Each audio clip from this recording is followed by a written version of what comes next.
Rian dan Ray, mirip ya? Asli. Rian dan Ray ya. Nama kakak saya Rian sebetulnya. Asli. Kakak saya. Saya sebenarnya katanya Mas Ray. Kalian udah lama kenal nggak sih sebenarnya? Hah? Udah lama kenal? Atau baru aja? Baru. Ya, pernah ketemu cuma nggak pernah ngobrol gitu. Oh nggak pernah ngobrol. Oke. Berarti ini baru pertama dong kita podcast live kayak gini ya? Baru. Ya. Asik. Gimana? Rasanya gimana? Beda nggak sama yang kayak biasa speaker di tempat-tempat keramaian gitu? Ya, deg-degan lah sama Mas Bel kan. Asik. Siap dibantai ya. Bisa dibantai kan? Kenal lah Mas Bel, aduh takut itu yang aneh-aneh. Oke. Good. Tapi lu kenal kripto itu tahun berapa sih bro sebenarnya? Kalau gua 16-an lah ya, 16-17. Oh tahun 2016. Buset, lebih enggak. Itu kan tahu doang. Mungkin lu main di bisnisnya. Kalau bisnis gua baru 2022. 20-an. 20-an ya. 2021 lah antara dua itu. Pas zaman-zaman koin micin lah pokoknya. Oh, koin micin. ICO gitu ya. Ah, itu tuh gua mulai masuk. Kalau lu bro gimana? 2018-an. 2018 ya? Iya. Oke. Sama sih kita. Gua 2017 juga sih. Oke, makasih. Oke teman-teman yang ada di manapun berada. Saat ini gue lagi bersama sama Rian dari CoinVox, dia CEO-nya. Kemudian ada Mas Rain, dia dari digitalis.id dan juga beberapa project ya Web3 lah dan blockchain juga. Jadi hari ini kita dari Aliansi Media Kripto Indonesia. Nah, jadi Aliansi Media Kripto itu adalah mungkin wadah lah ya, wadah bagi para businessman atau businesswoman yang mereka itu bekerja di bidang media. Jadi media itu kan banyak tuh. Ada news, ada YouTubers, ada Instagram, ada Telegram, whatever. Termasuk juga sosial media gitu, whatever. Jadi buat teman-teman yang mungkin punya bisnis di media, terutama membahas tentang kripto sama blockchain, nah kalian bisa gabung ke kita. Saat ini kita ada 25 member dan ya akan terus berkembang. Ya semoga ekosistem di media di blockchain ini kita makin kuat gitu sih. Oke bro, jadi dulu kita udah lama banget ya membahas gimana sih kita buat acara khusus media, ya kan? Kita pernah mau buat acara di Bali waktu itu ya, tahun 2022. Cuman ya memang karena pandemi dan lain hal, akhirnya kita undur. Ya udah deh, kita coba dulu ngobrol-ngobrol santai ya kan? Ya di acara yang podcast kayak gini lah ya. Ya mudah-mudahan ini kayak menjadi gerbang nanti untuk ke depan kita bisa masuk yang lebih gede lagi lah ya. Oke bro, Bro Ren, Ya. lu bisa cerita nggak nih pengalaman lu waktu mulai bisnis media, startnya itu di mana sih? Kenapa lu buat digitalis.id itu? Alasannya lu kenapa waktu itu? Pada saat itu sebetulnya saya buat karena sambil belajar juga ya. Ya, saya kan masuk industri blockchain kripto tahun 2018 dan waktu itu begitu saya masuk langsung bear market. Oh, bear market ya? Iya, langsung bear. Itu di harga berapa waktu itu BTC? 3.000 kali ya? 250 kayaknya. 250 juta? Iya, tapi waktu itu saya udah... Masih oke 250 juta? Pernah 80 juta loh? Iya udah, itu saat saya turun. Pas saya masuk, itu lagi proses turun. Oh, proses turunnya ya? Iya. Oke. Yang mana tahun Desember 2018 itu nyampe 40-an juta. Iya, 40 juta tuh ya. Desember 2018 ya? Iya, dan waktu kan saya join di blockchain project Vexanium ya. Baru ICO. Oke. Habis itu bear market dan pada saat itu suasana negatif di industri kripto itu sangat kuat. Oke. Semua berita jelek, tapi walaupun believer-nya ada, tapi banyakan jeleknya gitu. Oh. Nah, tapi memang saat itu saya mulai belajar dan menemukan ini industri yang seksi atau gimana? Market cap-nya masih kecil. Oh, market cap-nya waktu itu kecil banget ya? Nah, hari ini itu kan kisaran 1 triliun USD kan? Iya, 1 triliun. Ya. Yang mana itu sama dengan market cap Amazon. Oh, Amazon? Amazon. Oh, sama ya? Satu company loh, baru Amazon loh. Belum tambahin Meta, Apple, baru Amazon loh. Baru Amazon? Itu sedunia loh market cap crypto. Tapi kan sedunia hanya sedikit perusahaan yang trillions dollar company kan? Hanya sedikit dong, trillions dollar company lah. Iya, tapi BTC is not the company, right? Iya. Tapi kita nggak tahu juga ya, kan namanya market cap itu kan ya bukan uang yang sebenarnya juga ya kan? Bener kan? Kita nggak tahu awasi. juga sirkulasi aslinya itu berapa sih sebenarnya, kita nggak tahu juga, ya nggak sih? Nah, jadi waktu itu gimana kejadiannya? Kenapa lu terjun ke media itu? Karena Lu ini, merasa apa gitu loh? ya ini industri yang butuh edukasi sih. Butuh edukasi, Butuh edukasi. Banyak orang bener-bener nggak paham blockchain dan kripto itu apa. Oke. Dan akhirnya saya mulai dari dari nulis pada saat itu, dan dengan harapannya supaya orang-orang yang nggak tahu jadi tahu. Ya simpelnya seperti itu sih. Tapi kan orang itu kan nggak tahu blockchain kripto di awalnya. Orang hanya tahu Bitcoin doang, ya kan? Iya. Bahkan gue punya teman, tau nggak lo? Dia itu nggak tahu gue bisnisnya dia apa ya, ilegal atau apa, tahun 2015. Dia ngenalin ke gue Bitcoin waktu itu, dan gue nothing to know apa itu Bitcoin, nggak tahu. Ternyata waktu itu Bitcoin itu dipakai untuk ini bro, kirim-kirim duit antar negara. Gue nggak tahu bisnis apa gitu loh. Jadi waktu itu kan, ya itu masih inilah ya, kayak sebagian orang tahu kan, nggak banyak lah gitu. Tapi di luar negeri itu udah hype banget loh. Gimana mereka cara transfer duitnya itu dalam tanda kutip pengiriman barang-barang ilegal pakai itu gitu. Ya. Pada saat itu kebetulan saya lagi terlibat di Vexanium juga. Itu yang namanya smart contract itu kan use case-nya bukan hanya remittance. Iya. Tapi bisa ada fraksionalisasi properti. Bisa ada DAO, NFT. Itu sekarang. Enggak, kalau di awal-awal dulu kan masih sebatas peer-to-peer ini aja kan, sending money kan ya. Lebih ke smart contract-nya sih. Dulu awal banget. Oh iya, kalau tahun 2014 iya, 2014, 2013 betul. Awal banget. Iya kan? Betul. Dan harganya itu masih $0,01 loh. Gila nggak ya? Bitcoin. Dulu $0,01. Sekarang udah nggak tahu lagi. Oke, Bro Rian, gimana? Kenapa lu memutuskan untuk terjun di dunia blockchain, kripto, tapi lu buat media? Sebenarnya kan masih banyak nih, apalagi lu bilang baru join, which is kalau lu join, berarti lu udah kenal yang namanya DeFi, decentralized financial kan? Nah, kenapa lu nggak masuk situ? Kemudian lu udah paham nggak waktu itu gimana sih cara buat smart contract gitu ya? Kemudian lu udah paham nggak gimana sih cara kerjanya blockchain? Akhirnya lu, gue nggak buat blockchain gitu. Nah, kira-kira gue pikir, apa sih pandangan lu, kenapa lu bangun media di awalnya gitu, bro? Karena sebenarnya emang jauh sebelum, maksudnya sejak, kan gue bisnis emang dari kuliah lah ya, SMA bahkan. Oke. Tapi emang lama di industri kreatif sebenarnya. Oh, industri kreatif. Dulu gue emang punya industri kreatif, kan standar lah ya, kita punya klien, bikinin konten, bikinin sosmed dan digital marketing, dan other things lah. Nah, cuman habis itu juga sempat punya bahkan emang agensi dan kreatif yang khusus buat bisnis. Nah, yang gak enak kesana, jadi emang dan kebetulan juga bokap orang media sebenarnya. Jadi ada kedekatan dan mungkin turunan lah ya gitu. Emang dunianya sini-sini lagi. Dan gue as a personal suka konten dulu. Dulu saya personal konten yang gak Tapi bukan influencer? Atau belum, sempat influencer lo? Pengen lah dulu ada keinginan orang kayak pengen konten gini. Cuma emang bukan yang pede-pede banget kalau pakai nama sendiri. Nah, yang akhirnya waktu itu ramai kripto, kan gue juga udah invest duluan. Terus main ya zaman-zaman koin micin juga belajar, pengen tahu lah ya, coba. Terus banyak zaman-zaman itu kan 2000 berapa ya? 2021 lah ya koin micin tuh. Ya masih ada Safe Moon, gitu-gitu lah, you know. Safe Moon. Nah, tahu tuh paling rame dulu kan. Gitu-gitu. Nah, di sana lah main swipe di mana di Pancake dan sebagainya. Dan saat itu notice nggak kalau itu bisa dibilang scam gitu loh? Notice ya. Tapi kan emang di sana kita kalau yang kita ngerti emang tahu exitnya kan.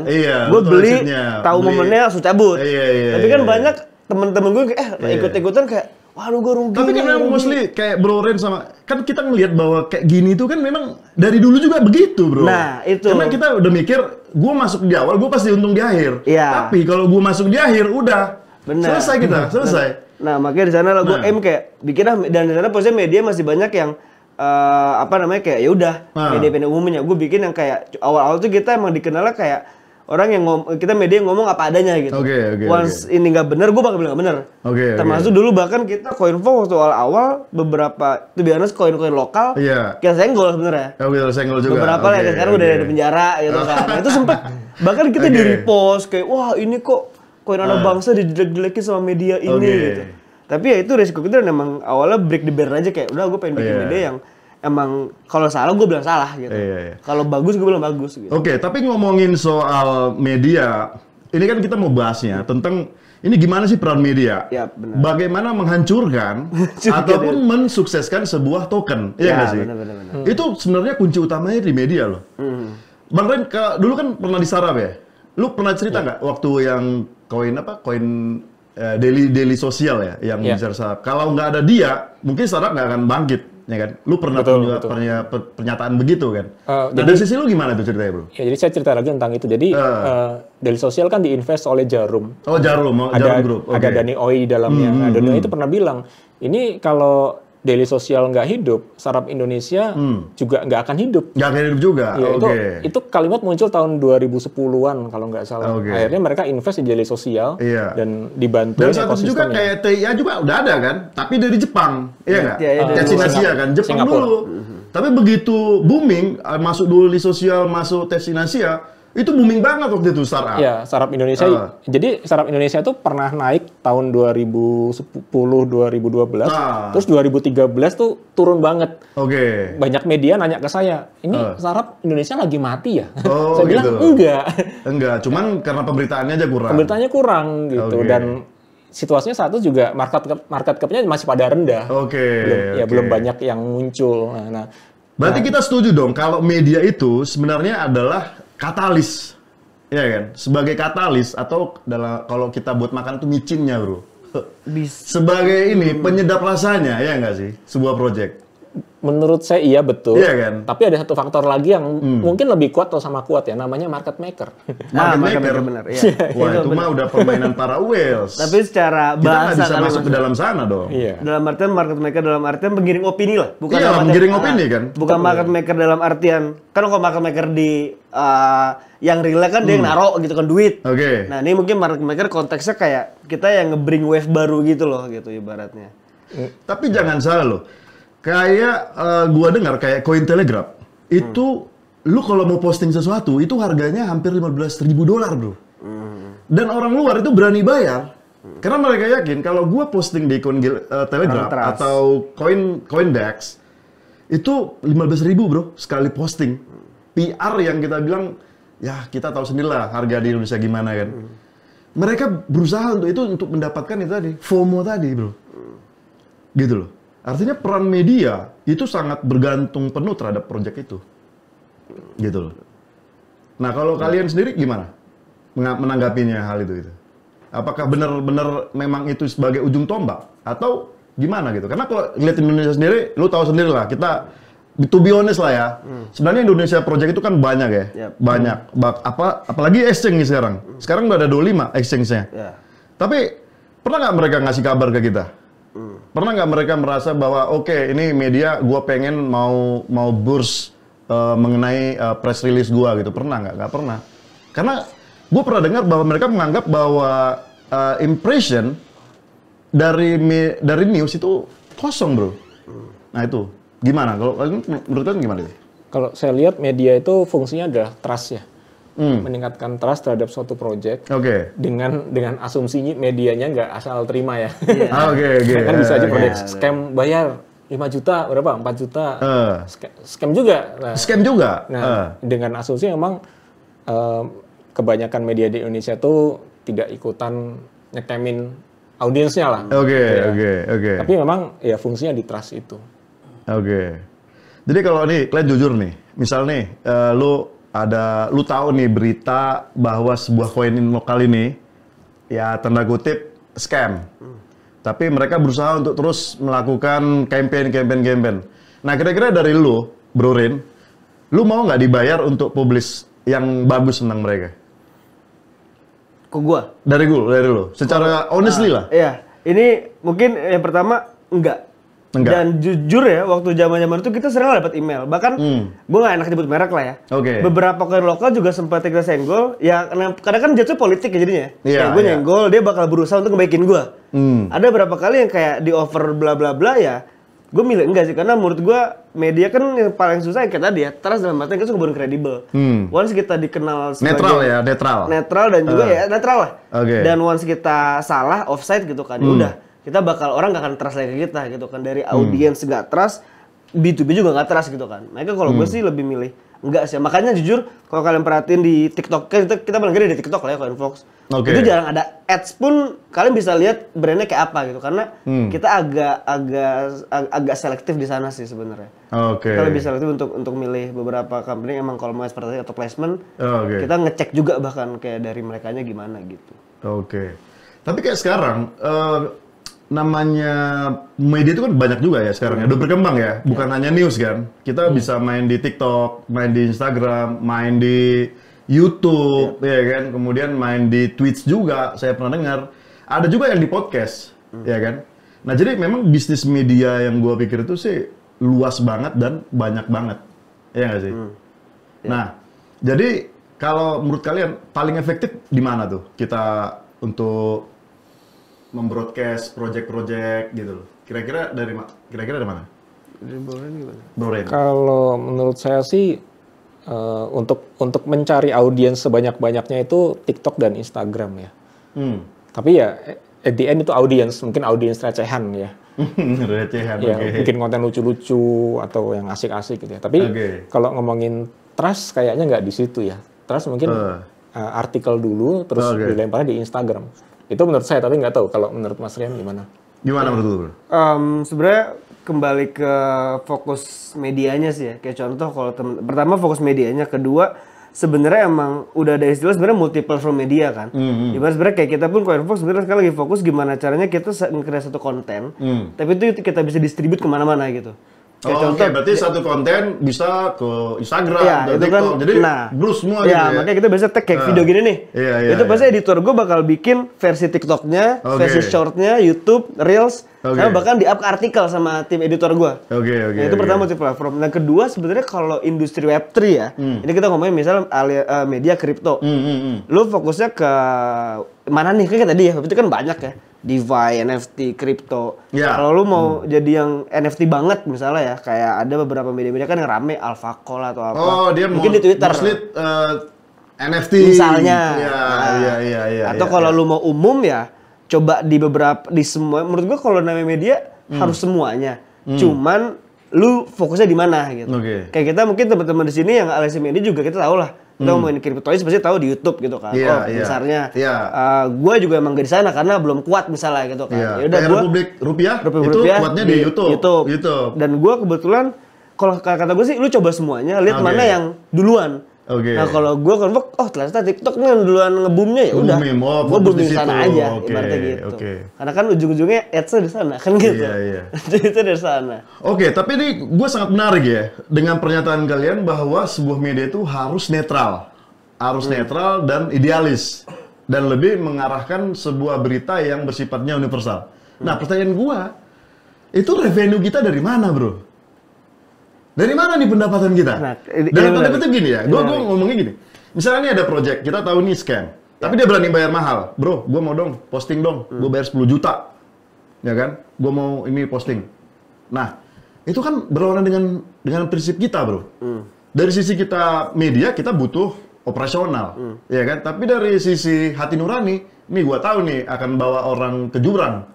Nah ini gimana bro? Makanya gue kadang mikir ya, gimana sih caranya supaya balancing antara sebuah project itu ideal sama menutup operasional dalam bisnis kita sendiri gitu loh. Gimana kira-kira? Nah kalau gue ya, triknya biasanya adalah kita harus ngejaga intensitasnya. Maksudnya gini, let's say kita ada masuk, kalau gue misalnya pasti bakal open partner buat siapapun. Tapi ada kan pasti yang long term dan short term kan. Nah menurut gue jangan sampai kelihatan kita terlalu memihak. Sebenarnya itu doang sih. Contoh misalnya lu ngepost di token itu seminggu sekali ketara dong. Bahkan terus gitu. Bahkan ada contoh, ya ada kok media yang bahkan official project off. Nah, di slide terakhirnya adalah pokoknya. Kan ketara ya maksud gue. Dan itu menutup rezeki kita jujurnya. Makanya gue pun sempet kok dapet tawaran ada project lokal yang bayar gede, tapi lo official partner kita dan lo harus ngepost. Tapi ketutup dong. Project-project lain kalau ngonten atau ngepost di gue pasti udah token yang lain gitu. Ya pasti ketutup juga. Tapi secara bisnis lo profit bro. Profit, nah makanya gue biasanya ngakaknya adalah tinggal bahasanya sih biasanya mas. Jadi kayak gue pernah kok sama exchange yang hampir 2 bulan partneran, tapi tinggal ngebungkusnya tuh. Misalnya kita masukinnya di Adlibs, karena kan jenis konten banyak ya. gue pun di IG misalnya, itu ada yang full post semua hard selling, ada yang bahkan di tengah-tengah slide gue masukin slide dia itu juga gue adsin gitu. Itu kan lebih soft sell kan. Oke. Bro Ren gimana? Pendapat lu gimana bro? Selaku orang yang gua anggap lu paling idealis di aliansi media kripto nih. Gimana? Nama lu aja udah digitalis. Digitalis. Ya kan? Digitalis. Idealis ya. Idealis gitu loh. Gimana? Dari lu gimana? Gua digital aset ekstremis sebetulnya digital aset ekstremis. Oh, ekstremis. Oke, gimana? Jadi saya nggak pernah bilang saya netral. Nggak, itu kan kalimat dari Isbel ya tadi. Tapi bukan berarti terus saya ngefund sama suatu project sampai jelekin yang lain dan mengaju-ngaju yang itu ya. Tapi sekali lagi saya support project yang tidak scam tentu saja, nggak boleh scam. Tapi kan yang namanya scam itu kan kita tahu di akhir bro. Iya nggak sih? Terindikasi lah ya. Atau ada indikasinya. Ada indikasi. Gampangnya LinkedIn-nya baru dibuat. LinkedIn dari foundernya. Itu sering loh. Dan dia bisa listing loh. Iya kan. Iya, saya juga bingung kok bisa listing dan siapa yang melisting kan? Jangan-jangan kerjasamanya sama exchange, gue juga nggak tahu gitu kan. Jadi saya indikasi dari itu pasti. Dan saya nggak bilang saya netral. Saya tapi membela yang bayar. Iya. Asal nggak boleh bayar. Gue setuju sama bro. Tidak intens. Iya kan? Tidak intens. Ya itu setuju. Nah, ya kalau saya sih makanya saya terlibat di beberapa project Web3 yang lain. Iya. Dan karena itu saya jadi nggak bisa jelek-jelekin project lain. Oke. Ya mungkin dari Mas tadi kan bilang ngehantam juga yang scam ya. Gitu. Saya berat mau ngehantam yang scam. Karena lo pernah di industri itu kan. Yes. Iya kan. Karena gini.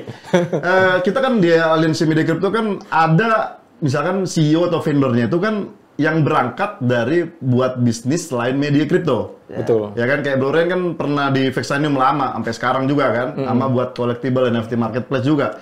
Berarti kan terlibat dalam pembuatan projectnya. Betul. Tapi ada juga media. Gue juga sama. Gue juga buat media, gue juga terlibat dalam pembuatan blockchain, gue pembuatan NFT marketplace, gue buat projectnya juga. Tapi kalau Bro ada ini nggak terlibat dalam pembuatan project nggak? Dan gue rasa itu agak sedikit berbeda sih pandangannya ya. Gimana memandang sebuah project kita ada medianya dengan kita yang tidak punya project kemudian kita ada media gitu. Itu pasti agak beda. Dari lu gimana kira-kira? Gue ada sebenarnya, tapi memang beda bendera kalau gue biasanya. Oh, jadi sebenarnya dan okay. emang jarang muncul. Jadi sebenarnya kan gue banyak dikenal CoinFox dan emang gue sengaja ini aja naikin gitu kan.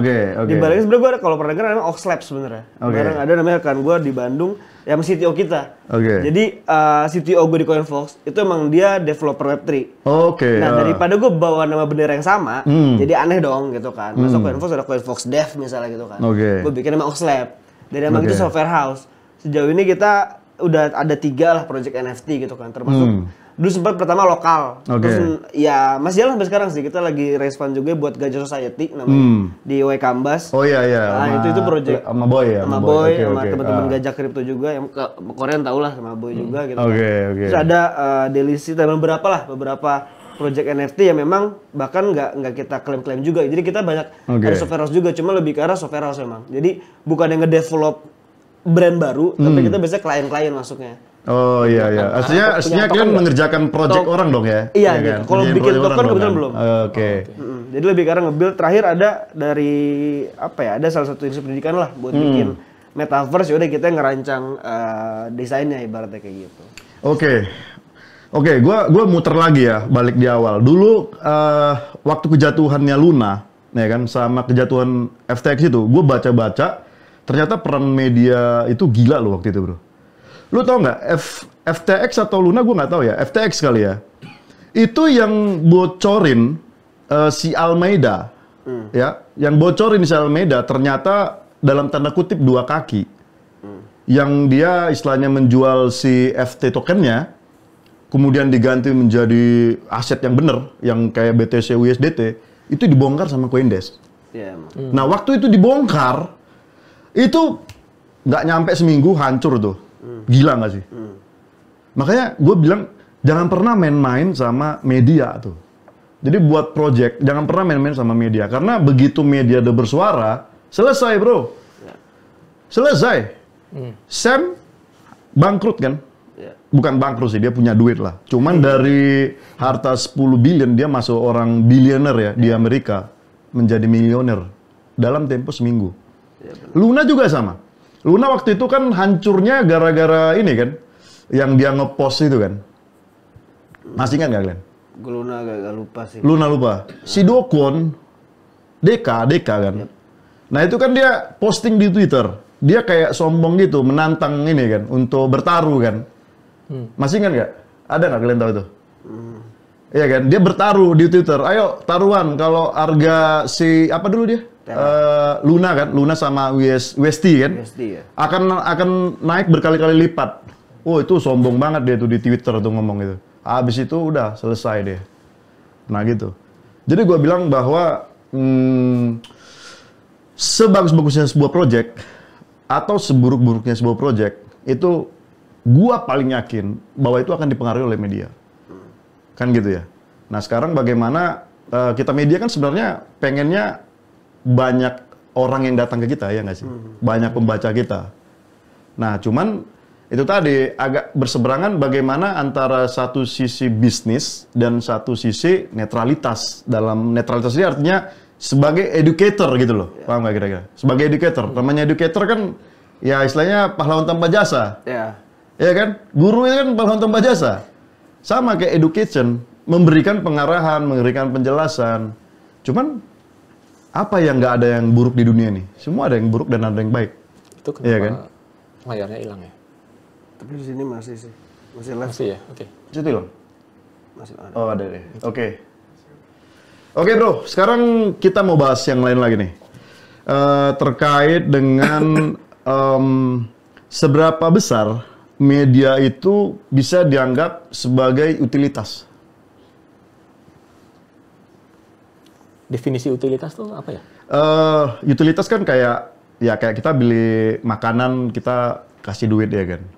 Berarti utilitasnya itu ya kita beli makanan gitu. Nah jadi maksud gua di media itu seberapa besar utilitas dalam sebuah project itu? Maksudnya proporsionalnya gitu loh bro. Apakah misalkan tanpa media gue bisa sukses kayak gitu? Buat suatu project maksudnya? Iya, suatu project.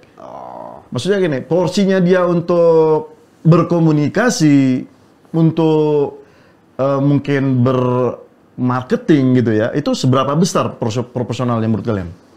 Oke, kalau bagi gue sih, kalau konteksnya media, sebenarnya kayak media itu penting apalagi buat mungkin mirip-mirip ketika startup sih. Mungkin teman-teman zaman dulu merhatiin startup kan awal-awal early mereka baru rilis.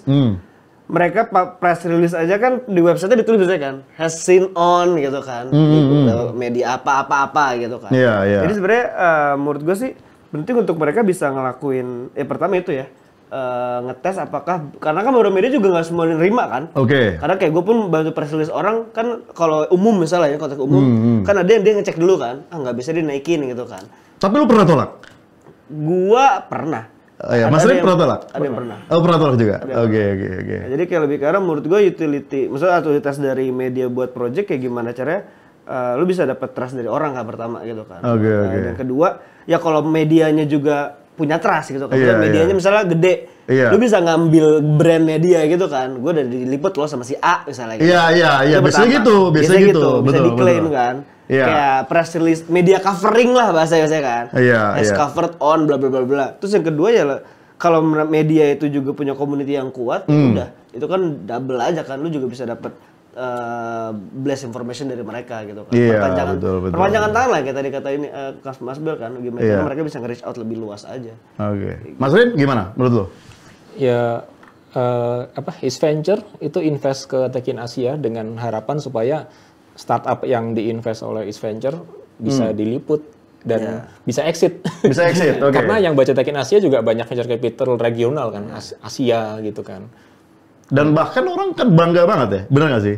Iya. Bangga banget, misalkan, oh ternyata gue diliput, ya kan? Betul. Padahal mereka bayar.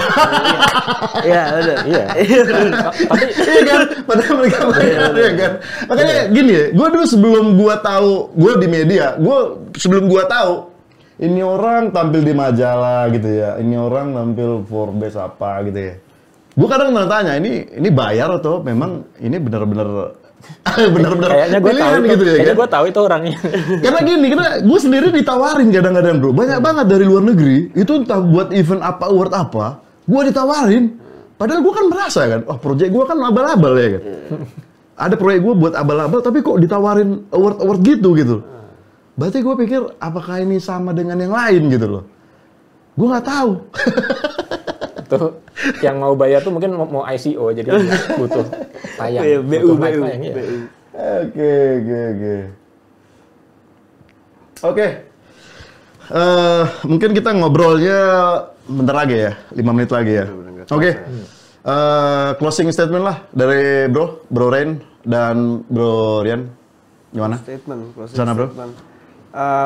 Mungkin kalau gue karena ini konteksnya acara Lensi Media Kripto lah ya. Dan bulan literasi kripto. Karena senang banget bisa berpartisipasi juga dalam artian buat teman-teman juga mungkin yang emang pengen untuk dalam artian media menurut gue konteksnya luas ya. Iya. Perorangan lu nge-influence orang di TikTok pun menurut gue lu ada peran yang sama dengan kita. Oke. Tapi harapan gue sih kita bisa sama-sama di bulan literasi kripto ini dan seterusnya bisa terus ngedukasi teman gitu kan. Karena ya kalau kita ngomongin kripto CZ pun kemarin nge-tweet ya, kayak salah satu poin penting ya education gitu. Education, iya. Masih banyak lah education buat regulasi, banyak. Tapi dari awal selalu education. Benar. Iya. Karena menurut gue industri Web3 ini balapan. Oke. Yang lu Balapan pelajari maksud dengan Web3 sendiri. Oh, misalnya dengan gini, web. lu pelajaran hari ini tentang apa misalnya rame, Soulbound token misal. Itu tahun depan udah beda lagi nih. Beda lagi. Dan kita ngomongin SBT hari ini, 2 tahun lalu tuh masih ngomongin NFT gitu. Masih iya. Jadi dalam artian edukasi itu harus balapan dengan perkembangan teknologi gitu. Oke. Karena gue pun base-nya tech dan gue yakin Web3 ini cepet banget sih. Iya, Jauh lebih cepet dari startup nggak sih mas? Startup tuh iya. bisa 10 tahun masih 10 tahun, iya. Open source di sini. Iya. Kita bahkan hampir tiap tahun ada ide aja ya. Tiap tahun loh ada ide. Web3 ini kayak gue ngedip dikit itu kayak anjir. Ada lagi gitu Iya, ya. gitu kan. Jadi makanya teman-teman harus fast pace juga lah buat belajar dan juga buat teman-teman jangan berhenti untuk teman-teman bisa kita ngedukasi terus lah masyarakat supaya kita nggak jadi market lah. Okay. Kita tahu orang media. Mungkin gini bro, gue bilang kita ngeduket mereka itu bahwa Bitcoin, Ethereum ataupun kripto itu bukan tentang trading doang, gitu loh. Bener. Itu yang perlu kalian tahu, bukan trading doang, tapi behind the science. Jadi istilahnya sistem yang ada di blockchain itu sendiri yang akan merubah dunia ke depannya. Jadi bukan bicara trading. Yep. Jadi banyak teman gua itu selalu gua tanya, lu tahu kripto apa? Wah, itu kan yang trading itu kan. Nah, itu yang salah. Nah, makanya gue pengen banget pada media itu menganggap bahwa kripto dan blockchain itu adalah sebuah project startup yang bagus gitu. Bukan dari sisi tradingnya sendiri. Iya kan? Oke, Bro Ren, closing statement-nya? Ya, kalau menurut saya memang industri blockchain dan kripto ini cukup messy ya. Messi, oke. Bukan Lionel Messi, tapi Messi berantakan. Oke. Contoh, kayak misalnya, apakah kita yakin namanya kripto itu 100% komoditas? Ya. Atau pendanaan, atau sekuritas? Oke. Menurut saya tengah-tengah itu ya. Oke. Jadi, kenapa tengah-tengah? Atau aset digital? Aset? Iya. Kan dia kan, safe haven? The new safe haven kan? Iya. Bitcoin the new safe haven katanya, berarti aset. Kenapa dibilang begitu? Karena ada orang di luar negeri sana yang menguasai supply begitu banyak, dia yang bikin gitu kan. Iya. Bahkan ada yang bilang ini komoditas yang dibikin oleh manusia. Iya. Gitu. Komoditas yang bikin manusia, betul. Bukan Tuhan. Kalau emas Tuhan. Ya kan? Kalau ini manusia. Iya. Jadi ini ribet banget loh. Belum ngomongin centralized wallet. Iya. Miningnya itu amat sangat ribet. Jadi gimana? Kita lanjut lagi minggu depan. Iya. Kita lanjut ya kan? Kita lanjut lagi. Oke. Jadi berarti kita butuh sponsor yang lebih bagus lagi dong ya. Oke, terakhir. Jadi memang kita harapin dengan bulan literasi kripto ini banyak pihak yang mengedukasi masyarakat dengan benar supaya masyarakat lebih ngerti ini apa sebetulnya gitu dan bagaimana bisa profit dari situ bisa menambah industri supaya lebih baik lagi gitu. Contohnya kayak misalnya buat melawan monopoli perusahaan teknologi contohnya. Itu kan monopolis. Ya, saya suka itu. Saya suka. Panjang itu. Iya, betul. Iya, bahkan kita belum ngomong. Bahkan gini, itu. The end of era today is us. Ya kan? Web3. Decentralized system. Ya kan? The era of this this time. Karena kan di web tuh menghancurkan era web 1. Iya kan? Betul. Berarti menghancurkan web 2 adalah web 3. So we are the future, bro. Mantap. Iya kan? Oke. Perbincangan kami cukup menarik dengan Bro Rain dan juga Bro Rian. Tapi ya waktu kita agak terbatas, kita hanya punya waktu sekian untuk di sesi pertama. Tapi kita berharap sih apa yang kita diskusikan, apa yang kita obrolkan itu teman-teman bisa tahu, kemudian bisa mencerna dengan baik. Kesimpulan kami bahwa media di dalam kripto itu adalah salah satu jenis kerjaan baru. Dan ini sangat luas. Anda bisa sebagai content creator, bisa bermain di TikTok, di Instagram, di YouTube, di Twitter, atau di Telegram, bisa. Anda juga bisa sebagai content news anchor, sebagai penyiar radio, atau sebagai pembawa berita, atau juga sebagai podcast. Kemudian Anda juga kadang-kadang bisa sebagai financial advisor, Anda bisa trading juga gitu loh. Jadi yang mau dikatakan bahwa di dalam dunia blockchain dan kripto itu banyak pekerjaan baru. Tapi kalau menurut gua, ada pertanyaan nggak mau dicek? Oh ya nanti. Ya, tapi menurut gua bahwa pekerjaan-pekerjaan ini itu teman-teman bisa sesuaikan dengan kemampuan. Dan menurut saya media itu adalah yang paling gampang pekerjaan yang bisa Anda masukin di dunia blockchain dan kripto. Nah, jadi harapan saya buat teman-teman yang ada di luar sana yang sangat menyukai ide dari Web3 ini, yaitu decentralized system, ya kita berharap kalian bergabung sama kita buat komunitas baru karena kita sudah hampir tersebar di seluruh Indonesia.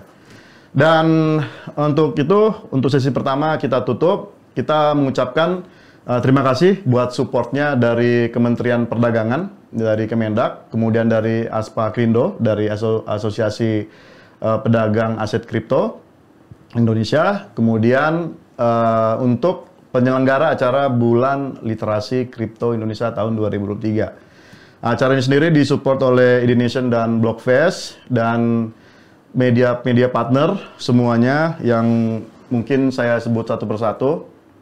Ada blockchain media, ada kripto harian, ada koinvestasi, ada jelajah koin, ada Chainside News, ada Bitcoin Media, ada kabar koin, ada digitalis, ada blockchainisme, ada aliansi koin, kripto media, kripto Indonesia, Trendtex, kripto news, kriptologi, Sate Chain Indonesia, Nano News, Cryptoids Research, Republik Rupiah, CoinFox, BN Crypto, dan iCrypto. Atas semuanya, kami mengucapkan terima kasih dan kita akan lanjut sesi 2 15 menit lagi. So, jangan kemana-mana, tetap di stay tune. Oke, bye! Thank you.